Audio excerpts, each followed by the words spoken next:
What's going on, everyone? It's time for another Terminator film review. Today, we're going to talk about Terminator 3, Rise of the Machines. It was released by Warner Brothers July 2nd, 2003. It was written by John Bernardo, Michael Ferris. Produced by Mario F. Kessler, Andrew G. Vajna, and Joel B. Michaels. And it was directed by Jonathan Mostow, who did also films like Breakdown, U-571, Surrogates, and The Hunter's Priest. This had a budget of $187.3 million and it made just over $433.4 million. Terminator 3 Rise of the Machines is, well, Arnie's back.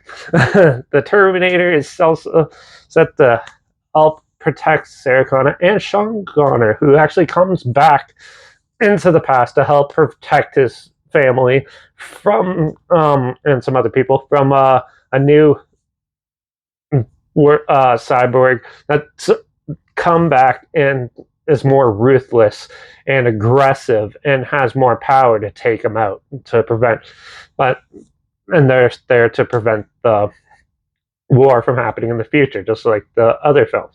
This follows the same sort of storyline as 2, just with a little bit different dynamics involved.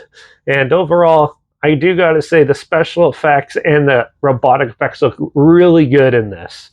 And it's very well done, it's very well shot. The music's really good in there, the acting's pretty good. Overall, the whole story, though, is just too similar to 2, and it just like slightly different and tweaked. And this one was more just like a straight up chase for most of the film. You didn't really get the character dynamics and like the good character build up so you could cheer them on and find good ones to root for and stuff. This one's more in your face, them just constantly going at it and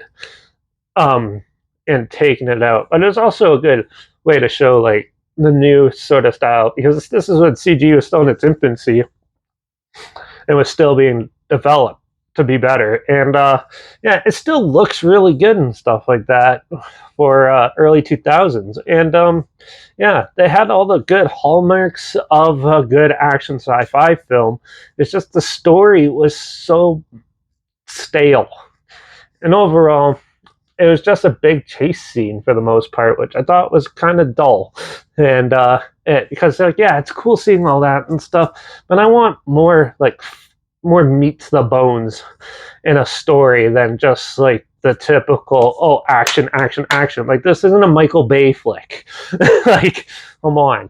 But overall, it's still a decent film. But for the most part, it's good for the action and stuff like that. But if you're looking for something with like more character dynamics and like more intriguing characters to bring to this universe and stuff, it's not there. And it's just kind of an okay ride, to say the least, for this. And I don't really have much else to say about it. It's just a big action spectacle and nothing too very thought-provoking or anything like that. So I'm going to give Terminator 3 Rise of the Machines a 3 out of 5. Overall, it's just an okay action film in my opinion. And yeah, but if you want to check it out, it might be on Netflix, it might not be, I can't remember, but I'll link the trailer at least down below so you can see what I'm talking about down there. Also, make sure you check out my Instagram as well as post clips of films I'm going to review in the future on my stories. Add the film hashtag and subgenre film and a hashtag so you're aware of it. Also, my Letterbox down below at Derek P Reviews. That's where I post my first star rating right after watching the films. And my Twitter's down below, reviews_Derek. So follow me on those platforms. Stay looped with this channel. Like this video, share it to more people wherever. Comment your opinions of the film down below if you have any. If you have any films or film franchise in any genre and on any streaming service I want to hear my opinions on in the future, comment those down below. I'll try my best to get to them as soon as I can and if I can find them. Make sure you subscribe. Hopefully we'll find something weird, scary, and all day. Probably never thought of checking it together. And also share my opinions on popular films that come out, classic films, and reviews of other things as well. And yeah, make sure you ring that bell because we're going to talk about a newer horror film called Talk to Me in the next review. So make sure you tune in for that. Make sure you let me know what your favorite Terminator film is in the comments down below as well. And watch out for all those crazy robots coming back to take us all out because that's happening sooner or later. So I guess we'll see if it happens soon enough. So make sure you like this, and I guess I'll see you all in the next one. So until then, cheers.